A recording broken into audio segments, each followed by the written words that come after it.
Migs Mayfeld, a hot-headed ex-Imperial sharpshooter. Migs was once the smart-mouthed leader of the gang of criminals. Mayfeld's skills and old ties helped the Mandalorian on his mission to rescue Grogu from Moff Gideon. Hello and welcome to Centurions Corner, and today we are reviewing from Star Wars The Black Series and The Mandalorian, Migs Mayfeld from Morak. So he's in that sort of tank trooper kind of gear. Obviously it's not the first time that we actually see Mayfeld, unfortunately, because it looked really cool, the original kind of look that he had with that gun pack that kind of come over his shoulder. So we've got this one here, and it's, for some reason as well, they keep the mask on in the box, so it kind of looks like a regular trooper, and it's only if you sort of looked on the side or down at the bottom there that you would really realise it was supposed to be him, or you might not even think the helmet is removable.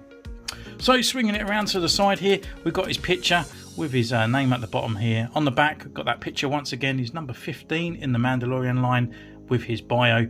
And then swinging it around to the front, we're back where we started. So I guess without further ado, let's just crack this bad boy open.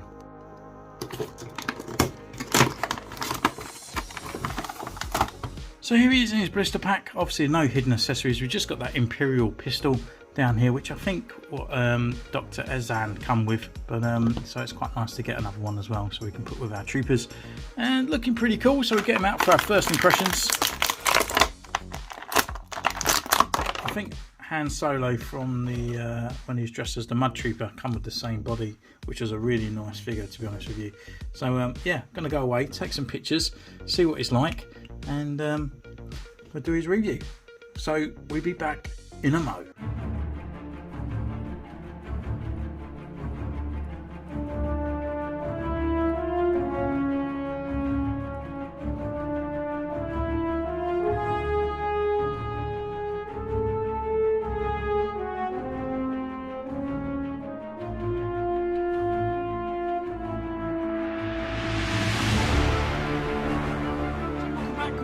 We're taking his pictures, and yeah, he is a pretty nice looking figure, to be honest. As I said before, I really would rather had his first look from the Mandalorian, but I'm just happy to have this figure on the shelf in whatever he's kind of wearing, to be honest. And this one is pretty cool with the removable helmet. So yeah, it comes with two accessories. It comes with like the Imperial blaster, and it also comes with his sort of like hover tank helmet as well, and it's really nice looking, to be honest with you. So first of all, we can look at his pistol, just again in that sort of grey plastic that they always seem to be using now, where you can really see like the mould marks on there. It's just really not great, to be honest. So yeah, looking pretty cool. It fits in his hand, not too bad, to be honest. And then he has got a little holster on the side that you can actually put the whole gun into as well. So yeah, pretty cool. At least we can store it away, which is pretty cool. With the helmet wise, so looking at it, we've got a nice gloss visor on here. We've got all the kind of dirt marks and other parts around on here, looking pretty cool. Unfortunately, around on the back there is no weathering, however it is all on the front as usual. Taking the helmet off reveals the actual figure, Mayfeld. With the helmet itself, it's actually quite a squidgy plastic, and it's really nice. It's like quite empty inside, and it fits just over the figure perfectly, to be honest. You can actually feel like a click once it goes on. It's a really nice helmet, and where it's squidgy, you don't feel like you're really pushing it on over and it's chipping the figure at all. So yeah, it's not too bad, to be honest with you. I kind of like it. So with that, that's his accessories, and we can go through his articulation. So with his head, he can turn left, he can turn right, he can look down this far and look back up this way as well. He's got no lower neck movement or anything in there because he is a bit of an older figure base body, unfortunately, but he's got the little bit of swagger in here, which is pretty cool. Arm wise, we've got full rotation around up here. There's no butterfly joint in there, unfortunately, but he has got a single elbow joint here that comes up to about more than 90. Rotation at the wrist, and it's also on a hinge. Waist area, can turn left, it can turn right. Can't really look down too bad. Back a little bit more, to be honest with you. Leg wise, it can come up this far, just a bit stiff there. Up and back, full rotation at the thigh.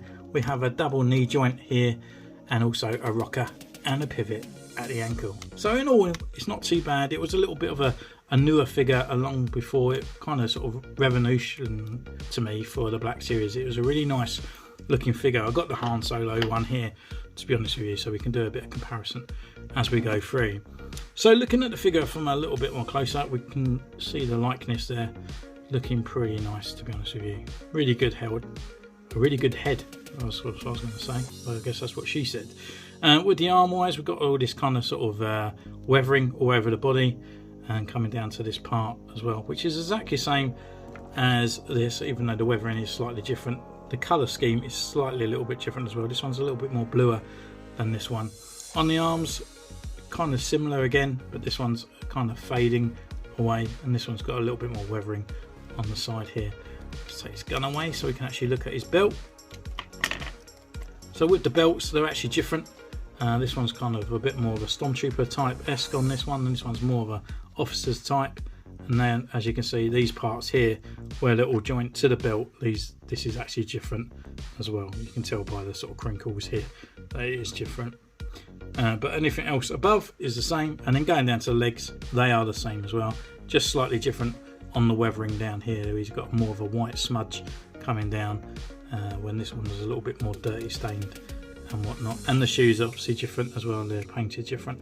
So yeah, all in all, it's pretty cool. And because it's the same body, we can actually take the cape off on here, because it's got all the same markings and other parts on here, so we can actually store that over the top, even though it wasn't a great cape to begin with. But yeah, it can just fit on the top of that, clicking into place. And also on the back of this guy, we've got the rebreather parts that stick into there, and this has still got the holes as well to plug those in. So yeah, in all, it's really cool, really nice figure. Kind of another sort of like officer, sort of mud trooper, and these guys can actually fit really well on the shelf. Or you could take the helmets off, and then you've got them as the main kind of actors and stuff, playing out their roles. So it's really nice. So yeah, that's kind of this guy. Putting him on the shelf now. Kind of getting through these Star Wars reviews as fast as I can, because it's absolutely scorching in the UK at the moment. And when I'm on camera, I have to turn all the fans off and everything, otherwise you're just going to hear a massive drone. So thank you so much for joining me on this one. What do you think of this guy? Would you rather this look, or would you rather his previous look? Let me know in the comments down below. You can subscribe, ding the bell, follow me on Instagram, which is in the description down below, and I'll see you next time. Take care. Bye.